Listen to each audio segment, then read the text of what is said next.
shifting church culture to kingdom culture. I repeat, shifting church culture to kingdom culture. Nakuha ninyong topic? Shifting church culture to kingdom culture. Nga naman mo shift man ta from church culture to kingdom culture. Because most of the culture in the church is not right and it is not biblical. That is why we have to shift our church culture to kingdom culture. Example, kanang nagsimba lang ka, dili ka, wala kay notebook, wala kay, wala lang. Actually, church culture, napurma na siya nga kultura nga dili mao. So karon, kuha na ta kingdom culture. Kung sa man ang kingdom culture, nga kita, mga disciple ta, diya sa Ginoo, study ta. Mag-study kita aron ta mahimutang effective disciple of Jesus Christ. Okay, number 1, nga dapat natong timan-an, there is power in declaration. Everybody say, there is power in declaration. There is power in declaration. In other words, kanang atong bakba na anay gahom. Whatever you declare in your mouth, whatever comes out in your mouth, there is power on it. May it be negative or positive. It shall come alive in your life.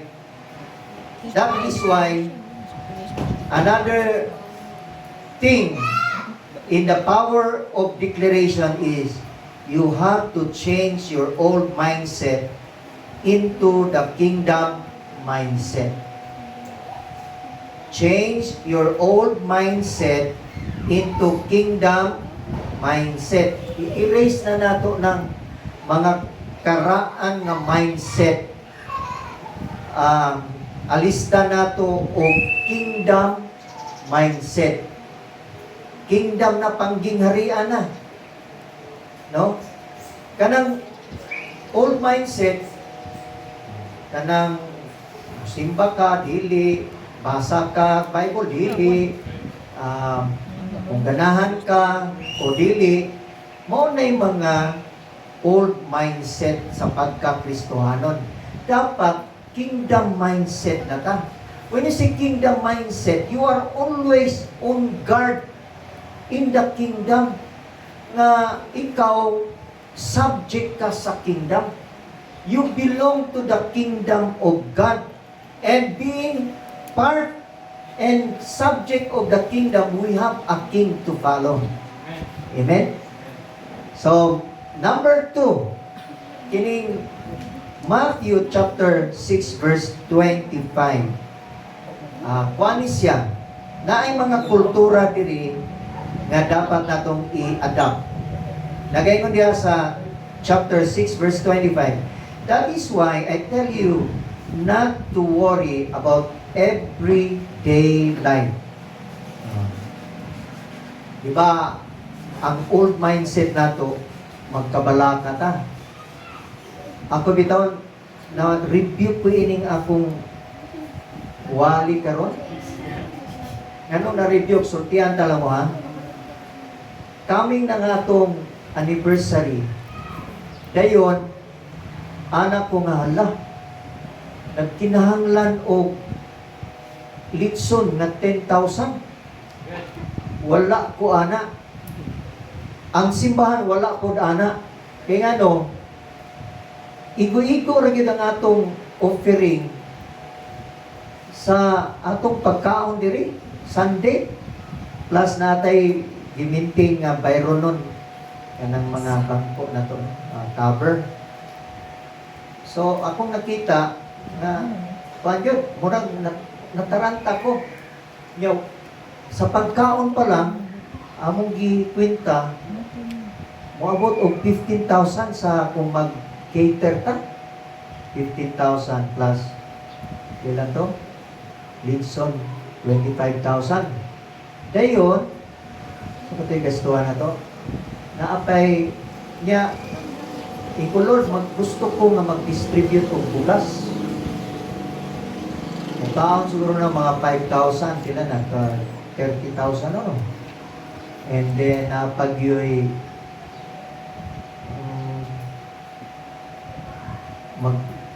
Iko Lord, gusto kong i-bless ang atong speaker.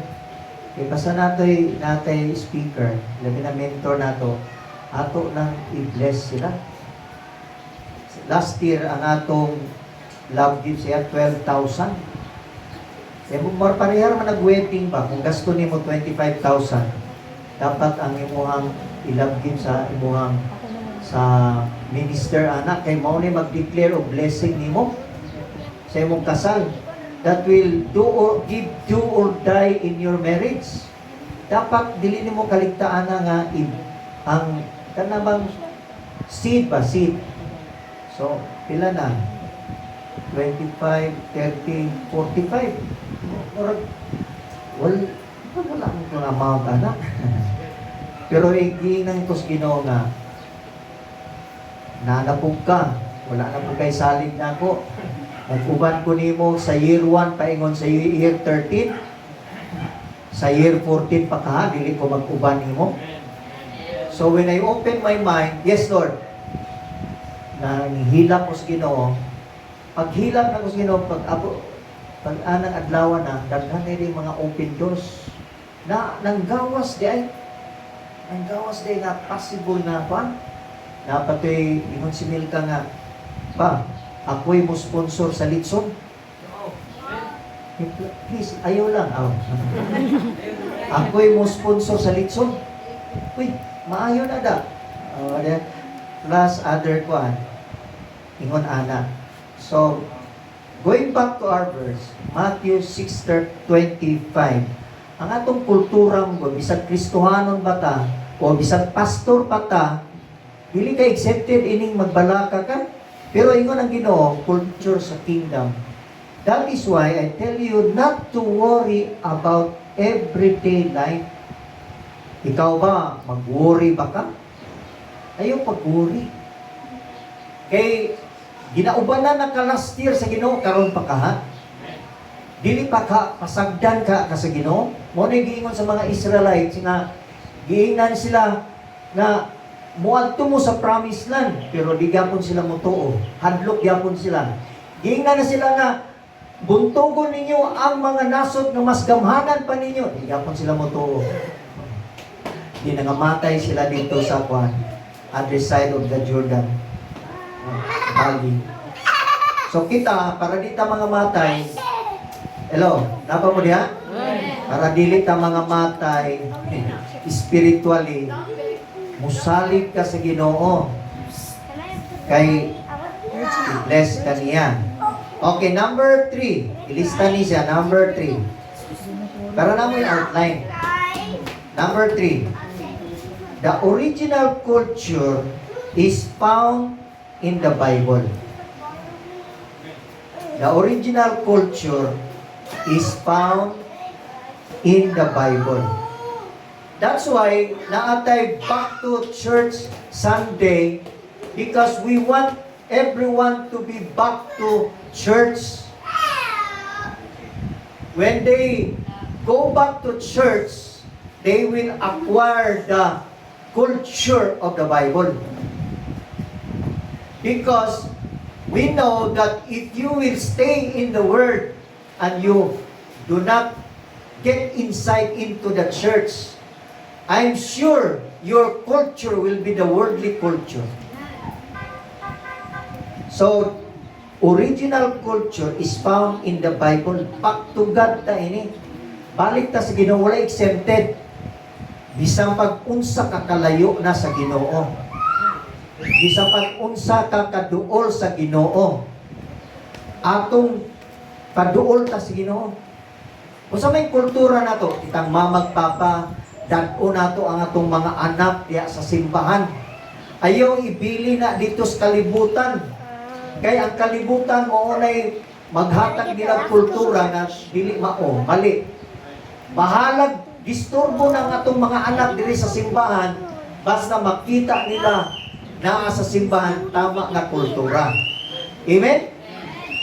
Ayaw mo kabalaka nga ako nga pastor, dili yung ko madisturbo ang mga bata. Kaya nga no, mas may pa nga disturbo sila sa simbahan kaysa someday mahimo silang wayward ug ang ilang kultura sa kalibutan. Dili ka mao mo simba, dili ka mao mo basag Bible, dili mo patuos ginikanan, dili mo ka mao maminaw, dili ka mao mulampos. Kay ngano man, kay gusto ni Satanas mangyod to steal, to kill, and to destroy man. Unya diri sa church, come and I will give you life. Di ba mo man giingon ni Jesus Christ? Amen? So back to church Sunday. Kay daghan kaayo mga kultura nga atong musagap nato. Napa na atong Spanish culture. No, Spanish culture kanang grabe kay ka mga lakigo sa imong sa imong mga anak. Isog kay ka sa imong mga anak. Ayog balik kusa og sana o kastigo na imong anak kay Spanish ka na. Although ang Bible nagisgot nga mulatos ka sa imong anak, pero dunay mga pamaagi dili padahon sa kasuko nimo. Kana kultura kana sa Spanish, sa Spaniards. Napatay kultura sa family culture. Nga usay makadaot sa kultura sa kingdom culture. Then napay Philippine culture. Napatay daghang mga festival diri sa Pilipinas. Kada city na ay festival. And then we kita ako gani sa DepEd, apel gani ko. Pero kung alsa-alsa atong ilahan mga yawa-yawa. So, mag-drive out kita sa kultura. Gikan sa Ginoo, paingon sa worldly culture, and we thought nga tama nga kultura. Pero mali dito nga kultura. And unbiblical culture na mo ni makadaot sa tuwa. So, let's go back to the original. What's the original culture? The Bible is the original culture. Kung napaganitay, napagay mag-emerge karon nga laing kultura na po, kanang pride, LGBTQ. Oh, unya moingon pagita nga, hoy bayot. Oh, di ba? Unsa ni mga terms anang mga kwan? Napagay unsa ni mga tawag anang mga bayot o sa mga tumboy? Dili ba kanang ilang mga expression? That's mine. That's mine na ba sila? That's my Tom's. That's my to. Oh, kita ayaw na ta, mga Kristohanon ta, ayaw na magtawag, hoy bayot, hoy tumboy, ayaw na na. Bye, hoy sister, hoy brother, ay, Ay, sister. di man day po nga mao nga brother, Lahi na di. lahi man gyapon. So kanang mga expression sa LGBTQ karon ayaw nagsunduga kay worldly culture kay na, satanic culture na siya. So, usbo na nato ning ato ang mindset. Amen? Amen. Okay, number 4. Shifting church culture to kingdom culture. Kini siya, dili na ingon nga mga points lang ni siya nga akong gihatag ninyo. Seek ye first the kingdom of God and His righteousness, and all these things shall be added unto you. Daghang mga Kristohanon, believer ni Jesus Christ, pero dili sila kasik sa kingdom sa Ginoo. Wala sila'y panahon sa pagsimba. Wala sila'y panahon sa pagbasa sa Bible. Wala sila'y panahon sa devotional. Wala sila'y altar. Nami altar, oy. Oh, naay altar, pero naaman ko'y tao nag... When I say altar, your devotional life, your prayer life, your Bible reading life, your worship life, mo ni altar. Oh, amen? Kanang pagdugang, dili na atong effort. Gusto ba ka nga madungagan ang imuhang kinabuhi? Gusto ba ka madungagan ang imuhang imuhang pag-eskwela. Dili na sa atong paningkamot. Ayaw pagpaningkamot. Lag, patian na ni mo, pastor, oy, kita mo lang po sa ana. Ani na siya. Kanang paningkamot, mukam in lang na siya. Humanta atong gisik ye first ang kingdom sa Ginoo.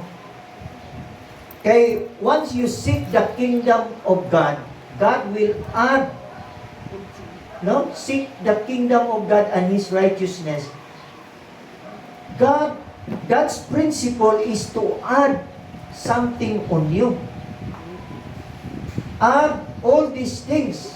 Natanawa, all these things. Wala siya may halap, paningkamot yung mong maayo. Lihong tao kay tabangan ko ikaw.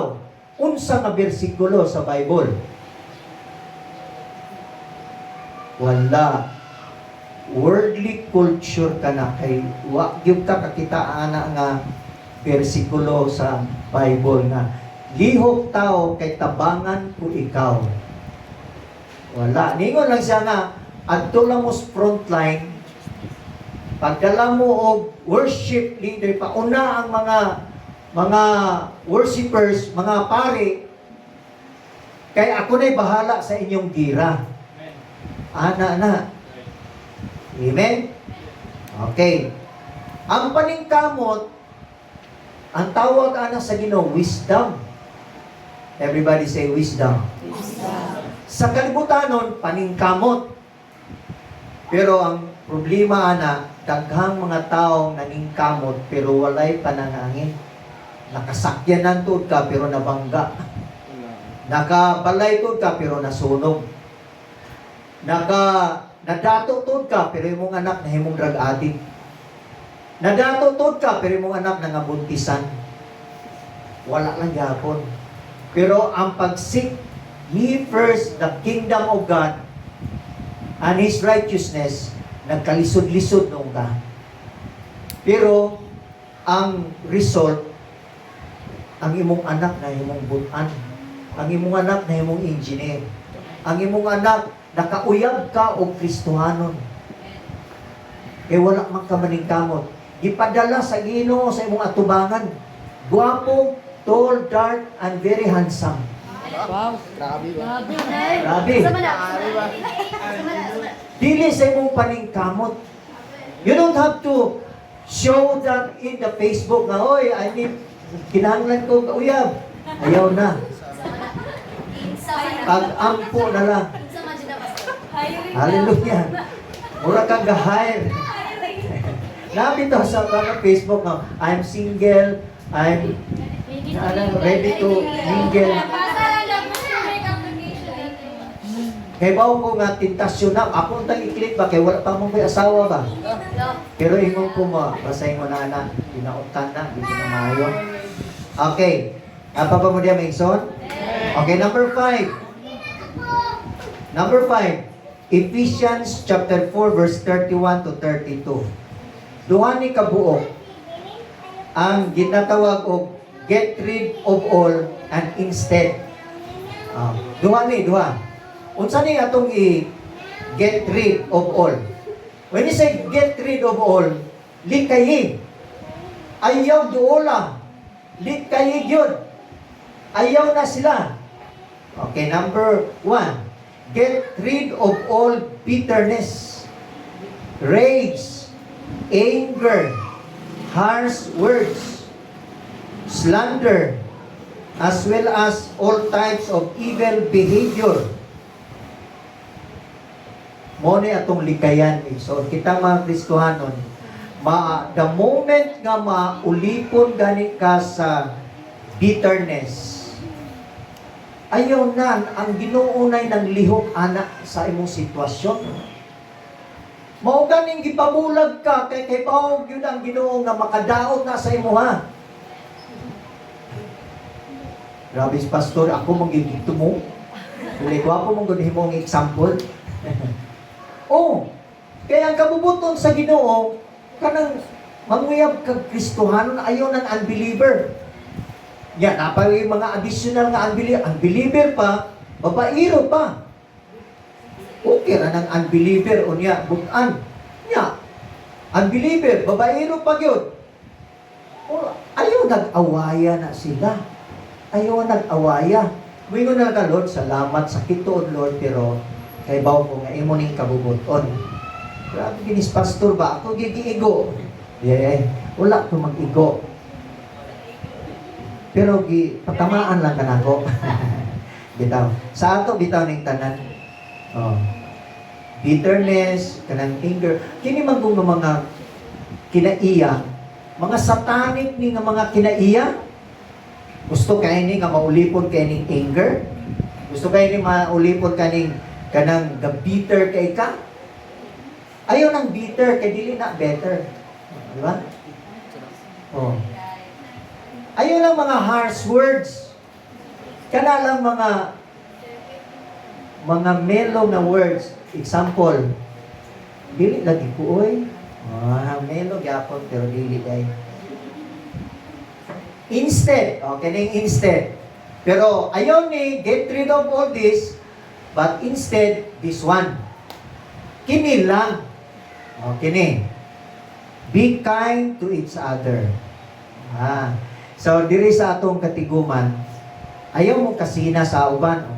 Lang, nindot lagi ni sa tingog niya. Kuan gyud na siya mayo to. Para patudlo man na siya. Ayaw mo ana kay kita naatay kaugalingon nga mga forte. Naatay kaugalingon. Kung dili ka mo shine aning aspito ha, dili ka mo shine nga wala pud sila. Munang dili ka magsina. Kay ang Ginoo naga-bless nato og mga talento.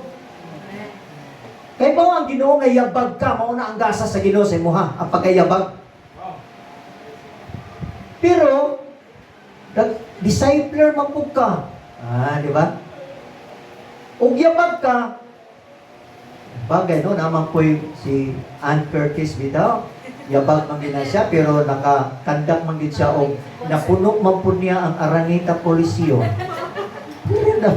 Pwede naman po, no? Pwede naman po. Unya, ang iyang showcase dito, ang iyang pagkayabag. One time, nagkanta siya. Melo lang ang kanta ba? Agoy, ning taas naman kanta. Anak po siya. Tingala mo, hala, nakuha lagi. Agoy naman din, nag-lip-sing dito din. Mo'y nag-continue sa iyang kwan. O, nangatawa ang mga tao. O, ang mga tao nalingaw. O, nahalin tanan iyang ticket. Nakakwarta siya. Sa ato pa, kanang pagkayabag, ay kaguula anak eh. Talent ka na siya. O, talent, makakwarta ka anak. Akala mo lang, no? Makakwarta ka anak. O, mag-contest ka payabag ay, di ba daog ka? Kung ikaw dili kayabag, sulayin kanta, di ba? Tuyuon ni mo payabag, dili ka mo daog anak. Pero ikaw, akala mo lang sakto imo tingog, pero hastang yabaga, daog yung ka anak. Be kind to each other, tender-hearted kita, mga dapat malumot ka, kamao ta, maluoy, no? O, natay mga igsondiri, kaluyin na sila. Gamitan na imuhang property, imong possession, pasakyan na sa imong sakyanan.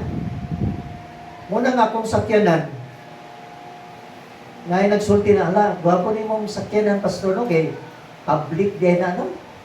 O, kay di man po ni ako kay bawo ko nga gigrant lang ini sa Ginoo sa ako Munang magpasakay ko. Unya pagtanaw na, grabe po ni sila. Di man gid maguna-huna nabuka ko na ilang tiil. Uy, nakahugaw man ni akong sakyanan.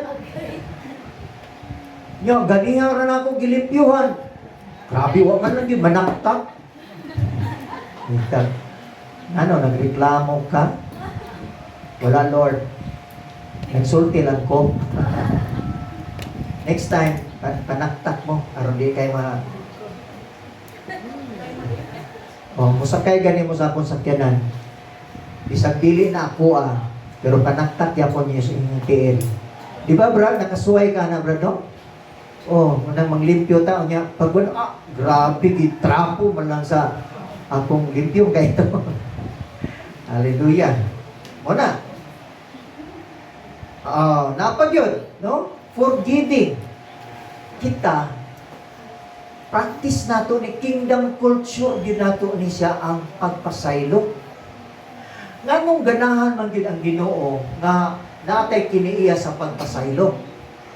Kay kini magong pagpasaylo nindot og resulta sa imuha. Kinang muhatag ka pasaylo sa uban. Actually dili na kaayuhan para sa uban nga imong gipasaylo. Kaayuhan na para sa imo.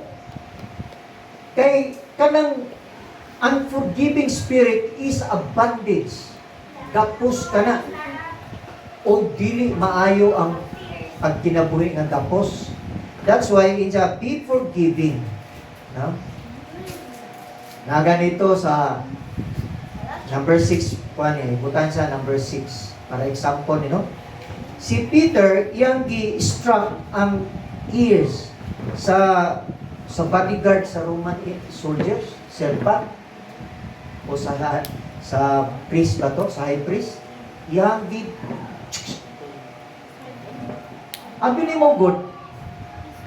Ganong giayo to ni Jesus? Ani, giayo to ni Jesus kay kahibaw si Jesus sa kultura sa una. Pag imo ganing i-offend ang Roman soldier o Roman bodyguard o unsa ba diha nga elemento na, that is an offense against the Roman Empire. If you offend the Roman Empire, that would mean death on you. Mamatay ka patyon ka.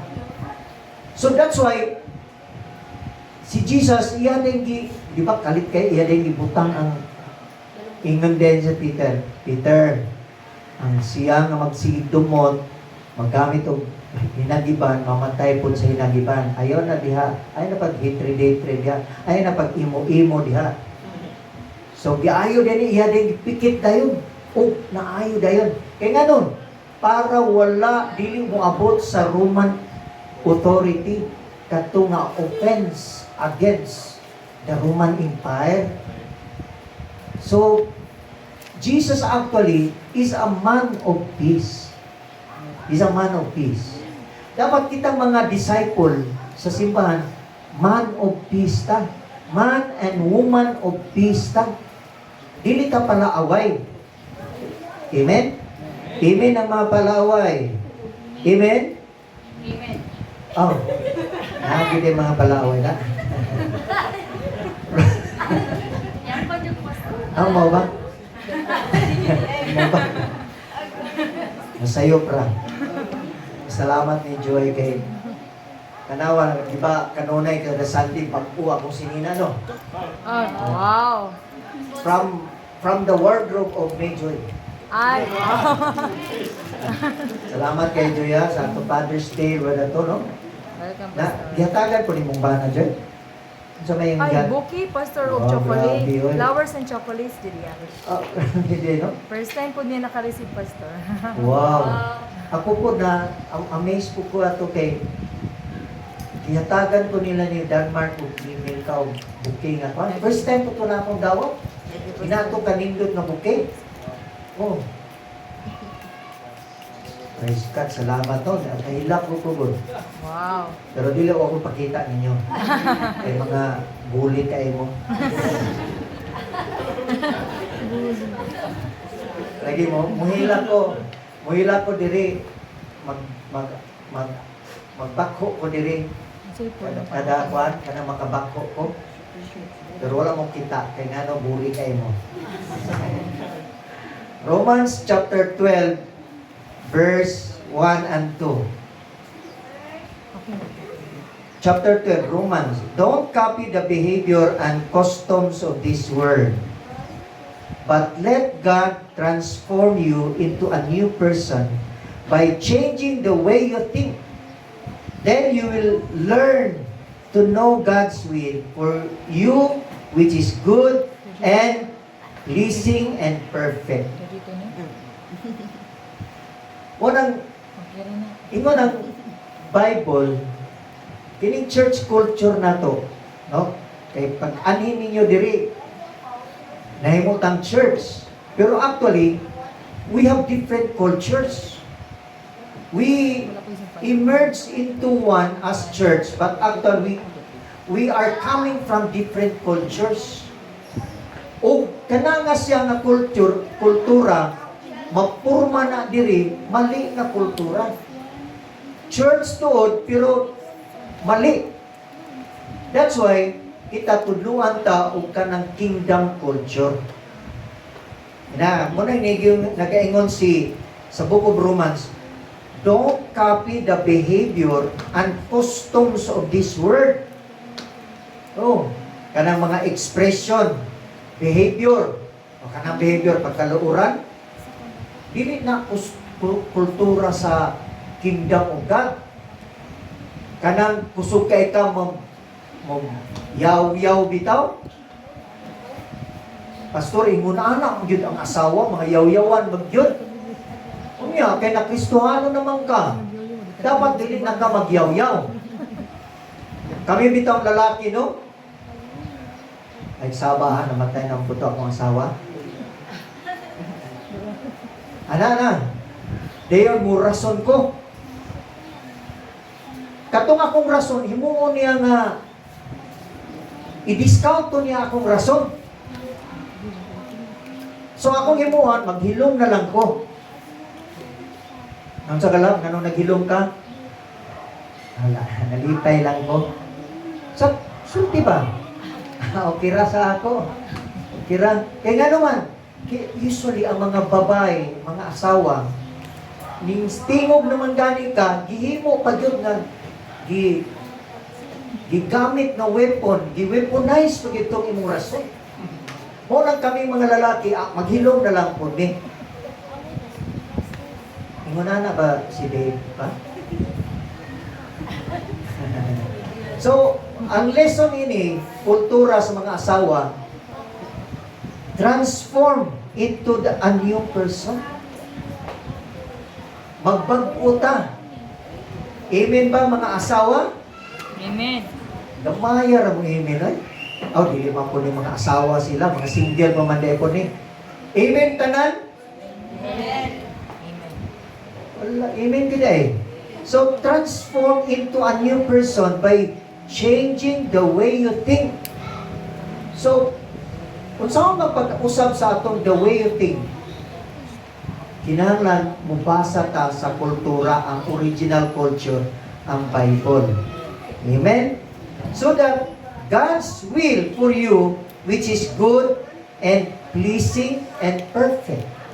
So mao ni ang kabubuton sa Ginoo. Unsay kabubuton? Unsay nature sa kabubuton sa Ginoo? Good. Aprobado. And it is always pleasing, makapahimuot yung kaayo. And it is always perfect. Wow. Perfect. Munang, you have to shift. Shifting from church culture. Kaya ang church is composed of many cultures na dapat panausabon. Napaganin na kultura nato nga pasagdan lang nato ang pastor nga maoy magdala membro, mag-invite, sagdan na nato maoy muwali. Uy, mali na nga kultura. Unsay giingon nga right culture sa Ginoo giingon? Go and make disciples of all nations, baptizing them in the name of the Father and of the Son and of the Holy Spirit, teaching them to observe all things I have taught you. Mauna, that's the culture in the church. Maunang salamat ko sa uban nga nag-respond diri na nagyod kanunay nag-disciple. Maayo na siya, no? Maayo na siya. Praise the Lord. Daghan pa kayo ko i-share. Actually, I learned this one from my GPS module. Na-bless kayo ko dito sa shifting church culture to kingdom culture. Kingdom of God culture. Na kita mag-shift nato sa kingdom culture. Next Sunday about the culture of the kingdom. Muna itong isgutan next Sunday. Amen? So manindog tang tanan atong kantahon tong kuan